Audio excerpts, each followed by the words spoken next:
At nakita ninyo, no, sabi ngayon ni Digong nyo, kaya mag-ingat na kayo. Aantayin nyo pa bang magkatotoo? Ha? Ang lahat ng sinasabi natin bago tayo Rapid Fire!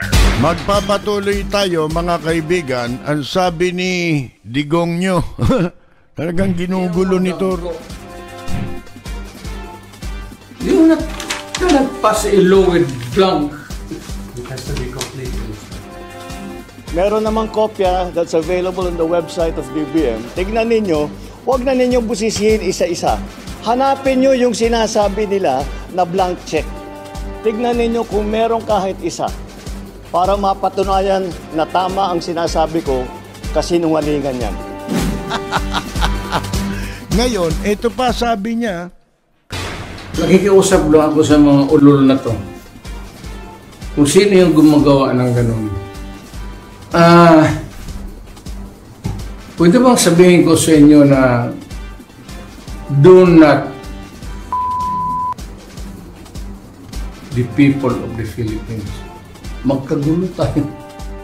Alam mo, pag nag-kudita ito, patayan, lip and right yan, baka una kayo. sino ba kayo? Ha? Ito mga ito nagpapanggap, pati si Digong nyo eh. Si Digong nyo, magiging fiscalizer daw siya. Anong, baka fiscalizer? Mahilig ka sa fix. Dati siyang fiscal, di ba? Ba't mahilig ka sa ganon? Fiscalizer. Ikaw ang dapat na, ikaw ang hindi gumagalang sa nagpipiskalize eh. Di ba? Wala kang respeto eh, kapati sa batas eh. Ngayon na naman, umi-entra na naman. Bakit? Naglalatag na, nagsisimula na. Tandaan ninyo ang sinasabi natin. Dadating yung oras, ibabagsak nila yan eh. Paplanuhin nila. Makabalik sila sa pwesto eh. Ha? Mga kaibigan, para hindi mapanagot. Bakit? Sunod-sunod eh. Labasan ng mga baho ng anomalya. Ha? Pumunta ka sa website ng COA, magsasawa ka sa anomalya eh, ng nakaraang administrasyon. Para lang yun ha, sa taong 2021. Mga kaibigan, hindi pa kasama yung huli nilang panahon bago mag-eleksyon. Mga kaibigan, 2021 pa lang, pinag-uusapan dyan. At bukod dyan, yung mga nauna pa, na hindi mga nalutas sa tourism, di ba? Yung sumabog na anomalya ron, nila Cesar Montano, ni Wanda Teo, nasan yun? Ganun na lang, thank you. Mga kaibigan, asan yung pera? Yung Parmali, nasan yung pera? Ganun lang, etong laptop, mga kaibigan, ang sabi ngayon nung bagong direktor ng PSDBM, ng kasalukuyang administrasyon, tinanong siya sa pagdinig ng Senado. Ano sinabi niya?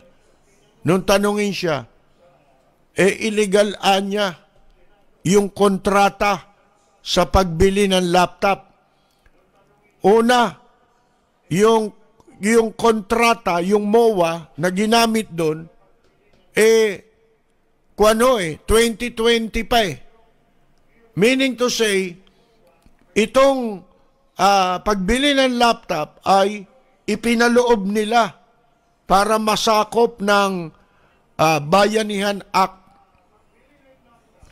Yung Bayanihan Act, kailan yun? Nung pandemya. Isipin ninyo. Kaya ang sabi nung bagong director o isang opisyal ng PSDBM, illegal po yung kontrata sa pagbili ng laptop. Ano pa hinihintay nyo? Ba't di pa kayo magkaso?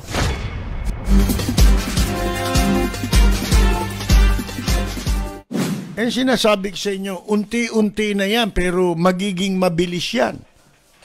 Sino ba mga nasa hanay ni Digong nyo? Yan si Nakusi, bata ni Gloria Macapagal yan. Malaki naging pakinabang niyang kay Gloria. yung barko nga na ibenta niyan eh.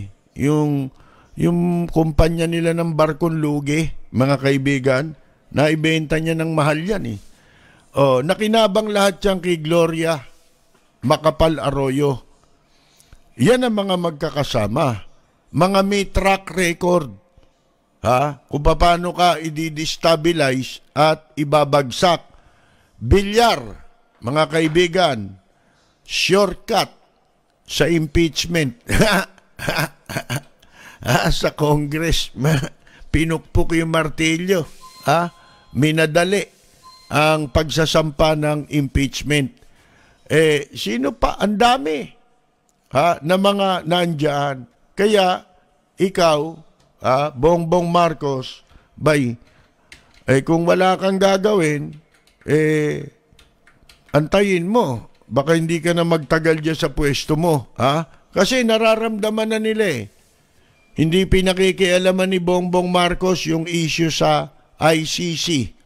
Hindi pinakikialaman ni Marcos yung pagpapasara sa Pogo. Ano pa? Katulad si Kibuloy. Mga kaibigan.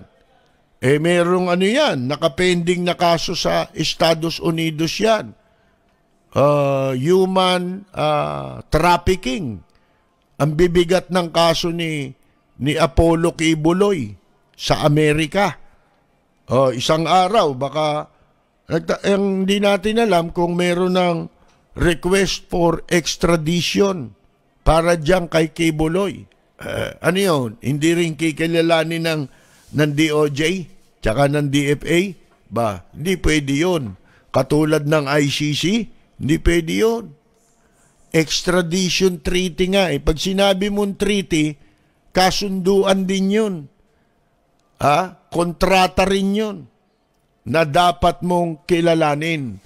Ang sabi ni Digongyo, magsisilbi raw ang kanyang pangkat dito sa PDP padapa bilang fiscalizer, yung taga-puna, di ba? Taga-question sa Marcos administration kung kinakailangan. Ang pinakahuling tao na pwedeng kumwestiyon siya.